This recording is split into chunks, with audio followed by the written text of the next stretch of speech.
नमस्कार, बुलेटिन में आप सभी का स्वागत है। मैं हूं आपके साथ स्मिता। बुलेटिन की शुरुआत करेंगे इस वक्त की बड़ी खबर से। खबर आपको बता रहे राजधानी भोपाल से, जहां कांग्रेस की दूसरी सूची जारी हो चुकी है। बीजेपी की सूची का इंतजार है। आपको बता दें, बीजेपी जो है अपनी 5वीं सूची जारी कर सकती है जल्द ही। इस बात के क्यास लगाए जा रहे हैं क्योंकि कांग्रेस ने जो है अपनी दूसरी सूची जारी कर दी है और सूची जारी होते ही कार्यकर्ताओं में उल्लास देखने को मिला, काफी ज्यादा खुशी देखने को मिली।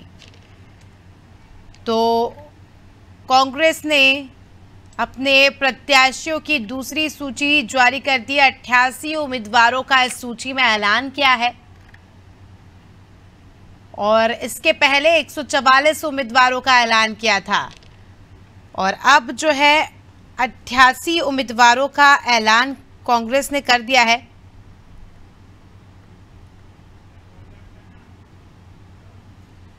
तो कुल 232 उम्मीदवारों के नामों की घोषणा यहां पर कांग्रेस ने कर दी है। तो काफी ज्यादा बड़ी खबर, चुनावी लिहाज से महत्वपूर्ण खबर। अब इंतजार है तो बीजेपी की 5वीं सूची का। बीजेपी ने अब तक अपनी 4 सूचियां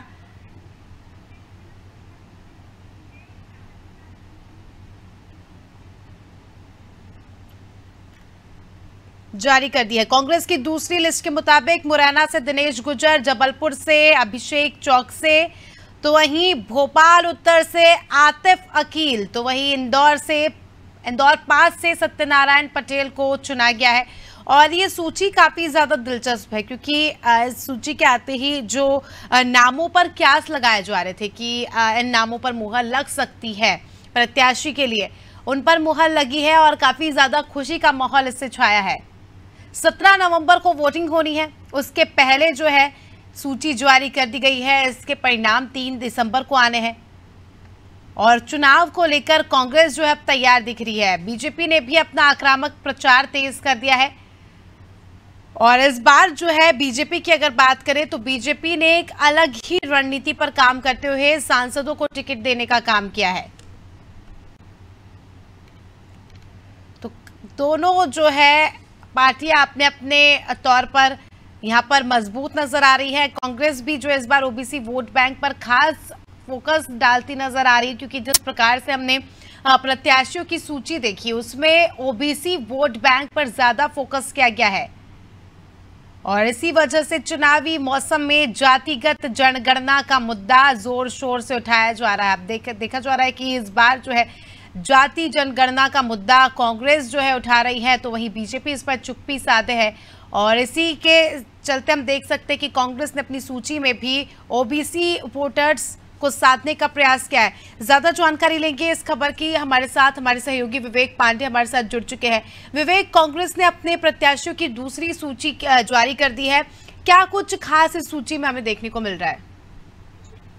देखिए, सबसे बड़ी बात है कि कांग्रेस ने 3 नाम काटे हैं, 3 विधानसभा सीट के नाम काटे गए हैं, यानी कि बदले गए हैं। सबसे महत्वपूर्ण है कि अवधेश नायक, पहले अवधेश नायक को दतिया से उम्मीदवार बनाया। बीजेपी में पिछले कई सालों से सक्रिय रहे, अब हाल ही में कुछ महीने पहले ही कांग्रेस में शामिल हुए। अवधेश नायक को जिस दिन से टिकट मिला है उस दिन से ही दतिया की कांग्रेस के कार्यकर्ताओं ने मोर्चा खोल दिया। उसके पीछे की वजह थी कि अवधेश नायक को टिकट देने के विरोध में कार्यकर्ता इसलिए थे कि ये आरोप लगे थे कि पिछले 40 साल से अवधेश नायक बीजेपी और आरएसएस के लिए काम कर रहे थे। अब कांग्रेस में अचानक आने के बाद उन्हें टिकट दिया गया है। किसी विरोध को देखते हुए पार्टी ने राजेंद्र भारती को टिकट दिया है, ये सबसे बड़ी खबर है। इसी तरीके से गोतेगांव से शेखर चौधरी को टिकट दिया गया है। शेखर चौधरी का पहले टिकट फाइनल हो गया था, पहली सूची में नाम था। एनपी प्रजापति यहाँ से विधायक थे, लेकिन कई आरोप के चलते एनपी प्रजापति का नाम पहली सूची से काट दिया गया था। कल जो सूची आई है उसमें ये स्पष्ट है कि गोतेगांव से अब एनपी प्रजापति ही उम्मीदवार होंगे, यानी कि शेखर चौधरी का नाम काट दिया गया है। इसी तरीके से एक और सीट है पिछोर से भी टिकट बदला गया है। हालांकि यहाँ पे दावेदारी पिछली बार केपी कर रहे थे, लेकिन केपी से ही शिवपुरी शिफ्ट कर दिया गया और इसी बात को लेकर कमलनाथ और दिग्विजय सिंह के बीच में पिछले दिनों तनातनी देखने के लिए मिली। कपड़े फाड़ने वाला बयान ठीक इसी सीट को लेकर था। कमलनाथ इस बात को लेकर अड़े थे कि वीरेंद्र रघुवंशी, जो कि बीजेपी के सिटिंग एमएलए थे, वो कांग्रेस में शामिल हुए और इसी शर्त पे शामिल हुए कि कांग्रेस की टिकट से उन्हें चुनाव लड़ना है। लेकिन कल जो सूची आई है उसमें यथावत रखा गया है कि केपी सिंह की कोई टिकट पे परिवर्तन नहीं किया गया है। इसके अलावा वीरेंद्र रघुवंशी को टिकट नहीं दिया गया है। ये एक कांग्रेस की लिस्ट के हिसाब से बड़ी खबर है कि वीरेंद्र रघुवंशी लगातार कार्यकर्ताओं के साथ शक्ति प्रदर्शन कर रहे थे, कमलनाथ से मुलाकात कर चुके थे। कमलनाथ ने ये भरोसा दिया था कि वीरेंद्र रघुवंशी को टिकट दिया जा सकता है और उन्होंने ही ये दावेदारी को लेकर आश्वासन दिया था कि वीरेंद्र रघुवंशी काफी मजबूत कैंडिडेट है और रघुवंशी समाज से आते हैं, काफी बड़ा वोट बैंक है रघुवंशी समाज का, इस लिहाज से वीरेंद्र रघुवंशी को टिकट दिया जा सकता है। लेकिन केपी को फिलहाल रखा गया है कि अभी वही उम्मीदवार होंगे। इसके अलावा कई अहम बड़े नाम हैं जिनके सूची में शामिल होने के लेकर अटकलें थी।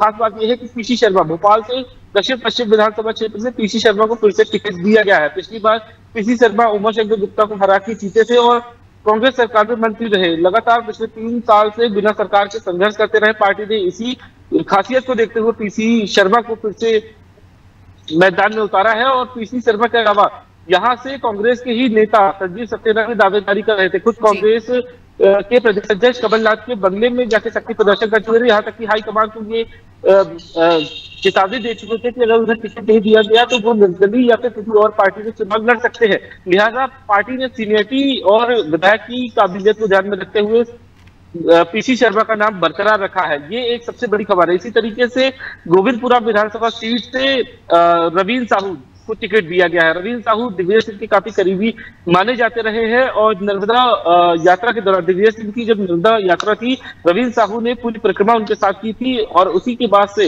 रवीन साहू दिग्विजय सिंह की काफी भरोसेमंद और काफी हार्डकोर समर्थक रहे हैं। इसके अलावा हुजूर से 3 नाम के लगातार चर्चा थे। जितेंद्र सिंह डागा यहाँ से टिकट चाह रहे थे, डागा चुनाव लड़ चुके हैं। इसके अलावा अवनीश भार्गव ने दावेदारी की थी और नरेश ज्ञानचंदानी, लेकिन पिछली बार नरेश ज्ञानचंदानी रामेश्वर शर्मा से हार चुके थे और काफी कम मार्जिन था और ठीक इसी लिहाज से नरेंद्र ज्ञानचंदानी को हुजूर से टिकट दिया गया है। ज्ञानचंदानी सिंधी वर्ग से आते हैं और बैरागढ़ सहित जो हुजूर की विधानसभा क्षेत्र है यहाँ से सिंधी वर्ग का काफी ज्यादा दबदबा रहा है। ठीक इसी लिहाज से नरेश ज्ञानचंदानी को टिकट दिया गया है। सबसे टक्कर वाली बात है कि दिल्ली से फिर से रवींद्र सिंह तोमर को टिकट दिया गया है। रवींद्र सिंह तोमर मौजूदा केंद्रीय मंत्री और सांसद नरेंद्र सिंह तोमर को टक्कर देंगे, जो बीजेपी के प्रदेश संयोजक बनाए गए हैं मध्य प्रदेश विधानसभा चुनाव के लिए। रवींद्र सिंह तोमर की दावेदारी को लेकर पार्टी संशय में थी और ठीक यही कारण था कि पहली सूची में नाम होल्ड किया गया, लेकिन रवींद्र सिंह तोमर काफी मजबूत कैंडिडेट हैं और ठीक इसी लिहाज से पार्टी ने उन्हें टिकट दिया है। इसके अलावा मुरैना से दिनेश गुर्जर को टिकट दिया गया है। दिनेश गुर्जर पिछली बार भी चुनाव लड़ चुके थे लेकिन हार भी ली। इस बार भी दिनेश गुर्जर पे पार्टी ने भरोसा जताया है। लंबे समय से राजनीति से दूर चल रहे हैं, काफी कम सक्रिय रहे दिग्गज नेता और सीनियर लीडर चौधरी राकेश सिंह को भी भिंड से टिकट दिया गया है। राकेश चौधरी भिंड से मजबूत उम्मीदवार के तौर पे जाने गए और ठीक इसी लिहाज से चौधरी पे भरोसा जताया गया है। ठीक इसी तरीके से अलग अलग टिकटों में बंटवारे किए गए हैं, लेकिन सबसे महत्वपूर्ण बात है कि आमला सीट को अभी भी होल्ड पे किया गया है। पार्टी को भरोसा है, कांग्रेस को भरोसा है कि निशा बांगरे को हाई कोर्ट से राहत मिल सकती है। निशा बांगरे ने सरकार से वीआरएस मांगा था, सरकार ने जांच का हवाला देते हुए, डिपार्टमेंटल इंक्वायरी का हवाला देते हुए वीआरएस एक्सेप्ट नहीं किया है। पिछले दिनों निशा सुप्रीम कोर्ट का रुख कर गई थी और सुप्रीम कोर्ट ने ये कहा था कि जब हाई कोर्ट में मामला चल रहा है तो सुप्रीम कोर्ट आने की जरूरत क्या है। स्पेशल रिट पिटीशन को निशा बांगरे की सुप्रीम कोर्ट ने खारिज कर दिया था। अब सुनवाई हाई कोर्ट के अंदर है और हाई कोर्ट को ये सुप्रीम कोर्ट की तरफ से भी ऑर्डर मिले हैं कि जल्द से जल्द निशा बांगरे के मामले में फैसला दिया जाए। और ठीक इसी बात को तैयार करते हुए आमला की सीट को अभी फिलहाल होल्ड किया गया है। 3 सीटों का परिवर्तन किया गया है। निशा बांगरे की सीट के लिए आमला को अभी होल्ड पे रखा गया, यानी कि 229 सीटों का ऐलान कांग्रेस कर चुकी है दूसरी सूची के भीतर। जी बिल्कुल विवेक, अगर हम बात करें कांग्रेस की सूची को अगर हम एनालिसिस करें तो ओबीसी वर्ग का यहाँ पर अच्छा खासा फोकस रखा गया है, क्योंकि कांग्रेस ही है जो जातिगत जनगणना की बात कर रही है। बात करेगा जयस नेताओं की, क्योंकि जयस की भी एक महत्वपूर्ण भूमिका रही है कांग्रेस का साथ देने में, तो कितने जयस नेताओं को कांग्रेस ने इस बार मौका दिया है? देखिए, मनावर से डॉक्टर हिरन लाल का अलावा का नाम तय था और मनावर से जब पहले सूची जारी हुई थी उसमें मनावर शामिल नहीं था और इस बात को लेकर कयास चल रहे थे कि जयस के साथ कांग्रेस की पटरी खानी रही है। ठीक इसी लिहाज से अभी फिलहाल जयस से टिकट दिया गया है, मनावर से हिरन लाल अलावा को। इसके अलावा कई ऐसे नाम हैं जिनको लेकर वो जैस में भी थे, कांग्रेस में भी सक्रिय थे। यानी कि ये नहीं कहा जा सकता कि जैस की पूरी शर्तों को मान लिया गया है। लेकिन सबसे दिलचस्प ये है कि जो मंत्री है, बुंदेलखंड से आने वाले मंत्री है, रहली से आने वाले गोपाल भार्गव है, तुर्की से भूपेंद्र सिंह है, इनके जगह नए कैंडिडेट को जगह दी गई है। इसके अलावा सबसे चौंका देने वाला नाम यह है कि दिवाली से अमित राय को टिकट दिया है। बुंदेलखंड में बीजेपी कांग्रेस ने एक नया प्रयोग किया है, जो नए चेहरे हैं उनको मौका दिया गया है। और ठीक बात की जाए इधर विंध्य की, तो विंध्य में रीवा से राजेश शर्मा कांग्रेस के सीनियर लीडर रहे हैं और लगातार राजेश शुक्ला के खिलाफ मोर्चा भी खोलते रहे। अभी फिलहाल नगर परिषद के जब चुनाव हुए तब महापौर कांग्रेस के ही जीत के आए थे और इसके पीछे का जो पूरी भूमिका बनाने वाले थे वो राजेश शर्मा थे। काफी सीनियर लीडर है और राजेश शुक्ला को कई टक्कर दे सकते हैं। इस लिहाज से राजेश शुक्ला के सामने राजेश शर्मा का नाम दिया गया है और उन्हें उम्मीदवार बनाया गया है। पूर्व मध्य प्रदेश के मौजूदा विधानसभा अध्यक्ष गिरीश गौतम की विधानसभा क्षेत्र देव तालाब से पद्मेश शुक्ला को टिकट दिया गया। ये ऐसे नेता हैं जिन्होंने नगरीय निकाय चुनाव में जिला पंचायत के अध्यक्ष में गिरीश गौतम के बेटे को शिकस्त दी थी। ठीक इसी तरीके से रामपुर बघेलान की बात की जाए तो यहाँ पे ठाकुर का अच्छा वर्चस्व है, किसी लिहाज से यहाँ पे सामान्य वर्ग को टिकट दिया गया है। सीधी की बात की जाए तो यहाँ पे पहले चर्चा थी केदारनाथ शुक्ला की, लेकिन पार्टी ने ज्ञान सिंह के नाम पे मुहर लगा दी है। और आगे बढ़े इधर तो चंबल की तरफ तो फिर से शिकरवार जो आते हैं इस वक्त तो शिकरवारों की यहाँ काफी ज्यादा पैठ है। यहाँ से 2 से 3 सीटें शिकरवार के खाते में गई हैं और ग्वालियर चंबल की एक तासीर रही है कि पुराने कैंडिडेट को बदला नहीं जा सकता है। और क्योंकि इसके पीछे कारण यह है कि कांग्रेस के अंदर अंतर कलह की जो सुर थे वो पहली सूची से आ रहे थे, दूसरी सूची को जी बिल्कुल विवेक, यहाँ पर एक सवाल मैं करना चाहूंगी। बात करें अगर भोपाल की, तो भोपाल में कांग्रेस ने किस रणनीति के तहत काम किया है? क्योंकि भोपाल उत्तर को लेकर लगातार यही सवाल थे कि आरिफ अकील पर पार्टी इस बार भरोसा जताएगी या नहीं। और आरिफ अकील का बयान भी हमने सुना था कि उन्होंने इच्छा जाहिर की थी कि अपने बेटे को इस बार वो टिकट दिलाए और एक तरफ उनके भाई ने भी जो है दावेदारी यहाँ पर की थी। तो किस रणनीति के तहत जो है कांग्रेस ने यहाँ पर काम किया? बिल्कुल, उत्तर से बीजेपी ने काफी मजबूत कैंडिडेट को उतारा है। आलोक शर्मा पूर्व महापौर भी रहे हैं और बीजेपी के सीनियर लीडर हैं, काफी सक्रिय है।